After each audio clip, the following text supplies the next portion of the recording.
Pastor Ed here with Daily Devotions for Saturday, February the 3rd, 2024. Been talking about fear. We want to kind of focus on a kind of fear that really wasn't a part of our reading, but it's a fear that's very real and very prevalent for a lot of us, especially those of us in my age range and older. The fear of aging. A woman by the name of Jennifer Yane once said that inside every older person is a younger person wondering what happened. I remember my mom years and years ago, long before I ever thought about aging. It was cool to get older. There were a lot of perks that came with, turning 18 and 21 and all that kind of stuff, and finishing college and getting a job and all that kind of stuff. But she would talk about how she still felt young at heart, even though, she was no longer chronologically young.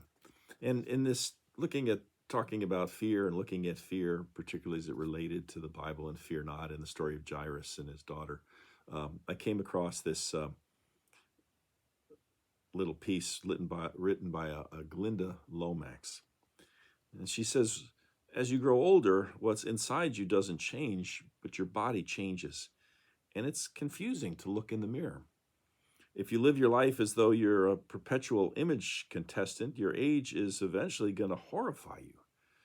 To look incredible in youth is no accomplishment, but to look incredible after 45 or 60 or 70 takes both wisdom and skill. Just to age without desperation in today's society is mastery, she says. One day we wake up and it's as if we've aged overnight.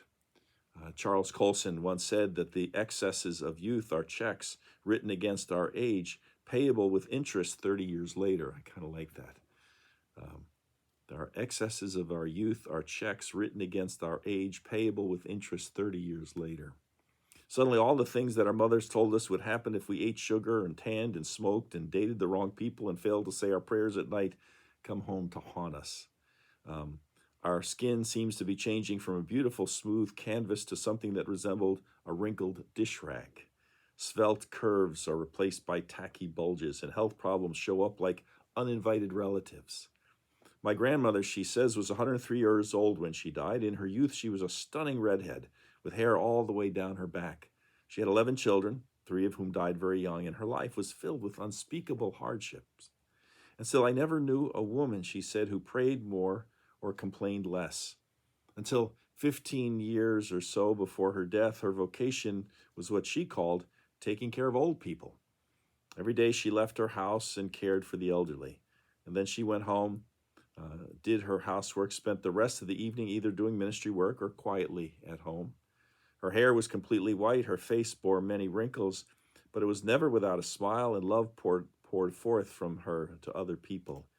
In the nursing home, when she could no longer see to hold a crochet hook, she would sit quietly and crochet doll clothes without one, using fingers gnarled with arthritis to donate to children who had no toys.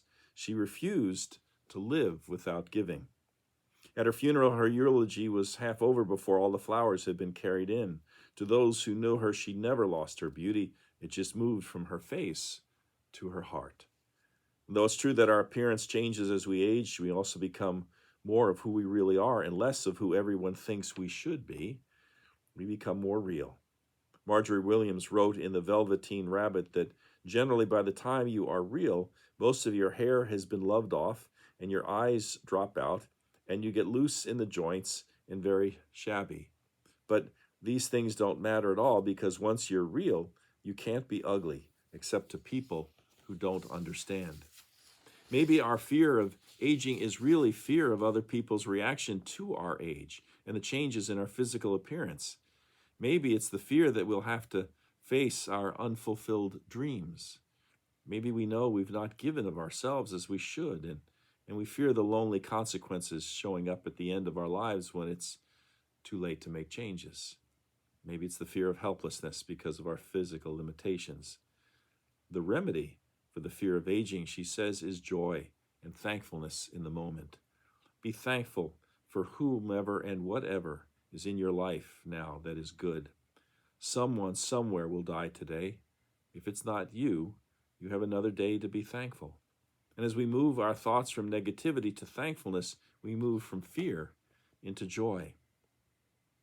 An unknown person once said, there's always a lot to be thankful for if you take the time to look. For example, I'm sitting here thinking how nice it is that wrinkles don't hurt. Fear of aging. I don't have time to tell the whole story. Maybe sometime I will. But there was a man that I met at seminary by the name of Norman Mentor.